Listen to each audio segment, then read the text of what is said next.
Hello guys, कैसे हो आप सभी लोग। तो यार जैसे कि हमारी सीएसएबी की काउंसलिंग स्टार्ट होने वाली है, जिसकी डिस्प्ले ऑफ वैकेंसीज 25 अक्टूबर को आने वाली है। सीएसएबी का रजिस्ट्रेशन 26 अक्टूबर से 28 अक्टूबर के बीच में होने वाला है। अब बहुत सारे स्टूडेंट्स का डाउट आ रहा है कि सर हमें सीएसएबी में कितनी रजिस्ट्रेशन फीस, कितनी एडमिशन फीस पे करनी है। सर हमने जोसा में सीट एक्सेप्टेंस फी पे की हुई है, पार्शियल एडमिशन फीस पे की हुई है, तो अब हमें सीएसएबी में कितना और पैसा देना होगा। सर हमें जोसा में कोई भी सीट नहीं मिली है तो सीएसएबी में और कितना पैसा देना है। सर हमने सीट एक्सेप्टेंस फी तो जोसा में पे कर दी थी, लेकिन पार्शियल एडमिशन फी पे नहीं की थी क्योंकि हमें वो सीट नहीं चाहिए थी। तो अब हमें सीएसएबी में कितना और पैसा पे करना है, ये सारे डाउट्स मैं आपको इस वीडियो में क्लियर कर रहा हूँ, तो लास्ट तक इस वीडियो को जरूर देखना। तो चलिए आगे बढ़ते हैं वीडियो। अब इसमें 3 से 4 केसेस बनते हैं, तो एक एक करके सभी केसेस पे बात कर लेते हैं। तो सबसे पहला केस, जिस भी स्टूडेंट को जोसा में 6th राउंड तक कोई भी सीट मिली हुई है, उसने सीट एक्सेप्टेंस फी पे कर दी थी, उसके बाद उसने पार्शियल एडमिशन फीस पे कर दी थी। अब उसे सीएसएबी के रजिस्ट्रेशन के टाइम पर सिर्फ 3000 रुपीज रजिस्ट्रेशन फीस पे करनी है।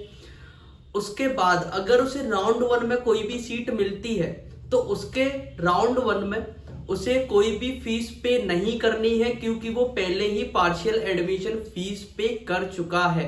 जैसा कि सीएसएबी की ऑफिशियल गाइडलाइंस में दिया हुआ है कि जिसको भी जोसा में सीट मिली है उसने सीट एक्सेप्टेंस फी पे भी कर दी है, पार्शियल एडमिशन फीस पे भी कर दी है, तो उसे ना तो रजिस्ट्रेशन के टाइम पे एडमिशन फीस देनी क्योंकि उसने सीट एक्सेप्टेंस फी पे की थी, तो अब उसे 3000 रजिस्ट्रेशन फीस देनी है, और राउंड 1 के बाद उसे कुछ भी पे नहीं करना है। अब दूसरे केस पे बात कर लेते हैं कि अगर जोसा में सीट मिली थी उसने सीट एक्सेप्टेंस फी पे कर दी थी, लेकिन उसने पार्शियल एडमिशन फीस पे नहीं की थी क्योंकि उसे वो सीट पसंद नहीं थी, उसे वो सीट बिल्कुल भी नहीं चाहिए थी, ना वो उसे सिक्योर करना चाहता था।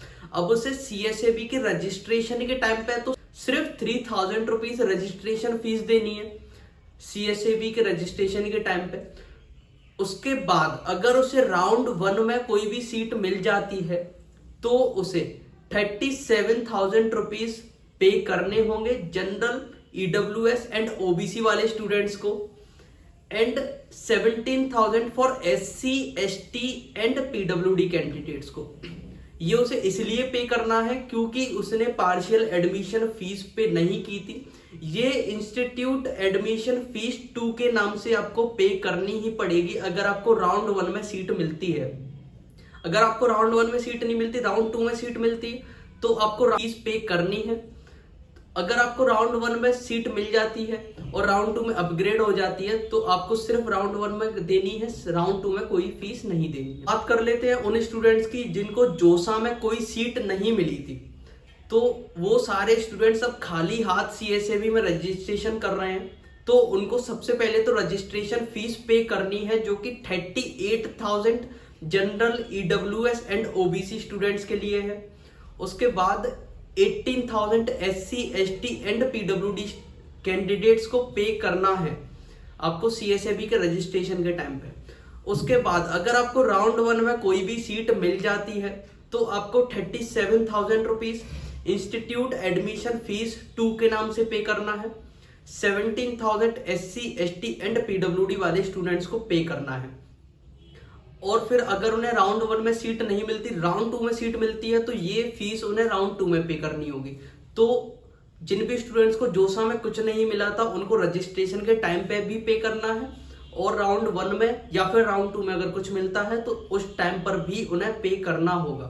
तो ये सारे केसेस हैं। तो अगर फिर भी अगर आपको कोई डाउट आता है तो नीचे कमेंट सेक्शन में जरूर बताइएगा, मैं आपके सारे डाउट्स क्लियर कर रहा हूँ। All the best guys.